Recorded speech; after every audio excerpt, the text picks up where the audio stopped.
வாங்க கிறுக்கலாம் பசங்களா. நம்ம இப்போ ஒரு பறவை வரைய போறோம்.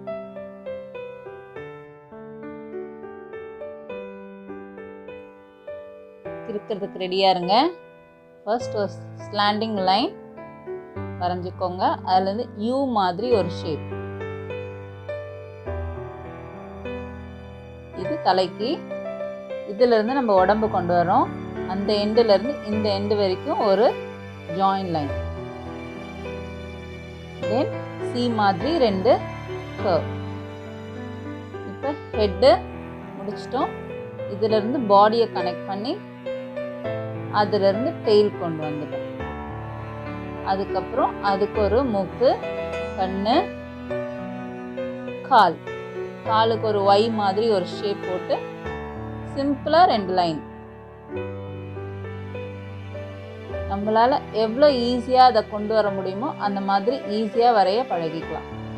போக போக அதுவே உங்களுக்கு மாறுறது உங்களுக்கே தெரியும். அது ஒரு மரத்து மேலே உட்காந்துருக்க மாதிரி ஒரு கிளையை வரைஞ்சிட்டேன். ரெண்டு இலைங்க. இன்னும் வேணும்னா நம்ம 2-3 கிளைங்க, பூ எல்லாமே சேர்த்துக்கலாம். நம்மளோட பென்சில் ஓவியம் முடிஞ்சிருச்சு. நெக்ஸ்ட் ஒரு பிளாக் கலர் ஸ்கெட்ச் பென் எடுத்து இதுக்கு அவுட்லைன் பண்ணிக்கலாம்.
நம்மளோட ஸ்கெட்ச் பென் டிராயிங் முடிஞ்சிருச்சு.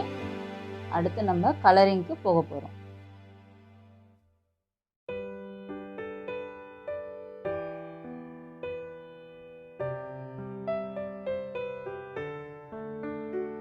இப்போ முகத்துல இருந்து ஆரம்பிக்கலாம். நான் ஆரஞ்சு கலர் நான் இங்கே யூஸ் பண்ணுறேன். கேப் இல்லாமல் ஒயிட் போர்ஷன் தெரியாமல் கலரிங்கை ஃபில் பண்ணணும்.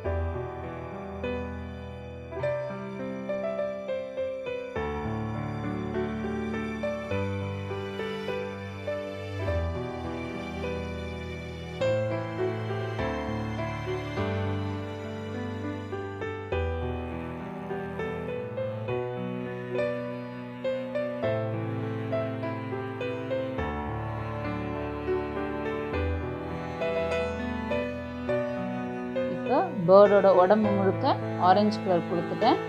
கொஞ்சம் கலர்ஃபுல்லாக இருந்தால் நல்லா இருக்கும்ன்றதுனால டெய்லுக்கு ரெட் கலர் யூஸ் பண்ணுறேன். இப்போ அதோட தொடர்ச்சியாக ஆரஞ்சு கலர் கொடுத்து மர்ஜ் பண்ணிக்கணும். அதாவது கலந்துக்கணும் ஒன்றா.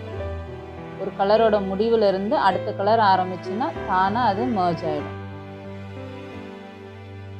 இப்போ வாலுக்கு எப்படி கலர் பண்ணோமோ அதே மாதிரி அதோட விங்ஸுக்கும் பண்ணுறோம். ஃபர்ஸ்ட்டு ரெட் கலர் கொடுத்துட்டேன். திரும்ப அடுத்த பகுதிக்கு ரெட்லேயே ஆரம்பிக்கிறேன்.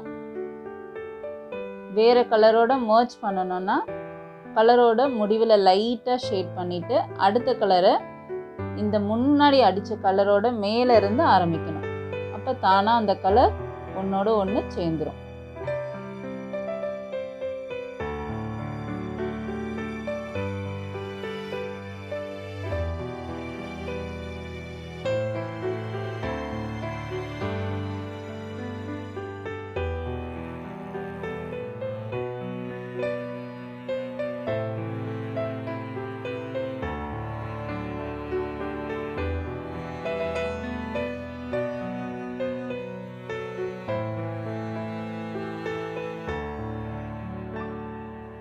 அடுத்து மரத்தோட கிளைக்கு முதல்ல எல்லோ கொடுக்குறோம். பிறகு லைட் க்ரீன், டார்க் க்ரீன் ரெண்டுமே கொடுத்து மரத்தோட கிளையை கம்ப்ளீட் பண்ணிக்கிறோம். அதே பச்சை கலரை நம்ம இலைங்களுக்கும் கொடுக்கலாம்.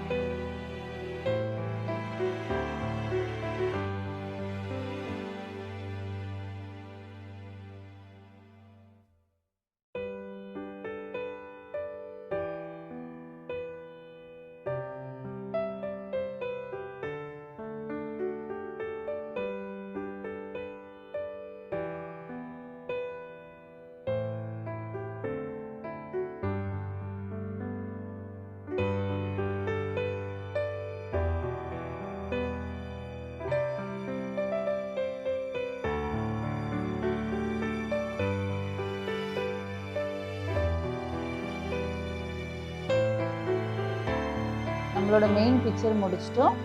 அதுனா பின்னாடி இருக்க பேக்ரவுண்டை நம்ம அப்படியே விடக்கூடாது. ஸோ அதுக்கு ஏதாவது ஒரு சிம்பிளாக ஒரு கலர் ஸ்ட்ரோக்ஸ் மாற்றாமல் நான் இங்கே ஸ்லாண்டிங் ஸ்ட்ரோக்ஸ் யூஸ் பண்ணுறேன். அதே ஸ்ட்ரோக்கை அந்த பிக்சரோட பின்பகுதிக்கு, தட் இஸ் பேக்ரவுண்டுக்கு அதே மாதிரி கொடுத்து கம்ப்ளீட் பண்ணணும்.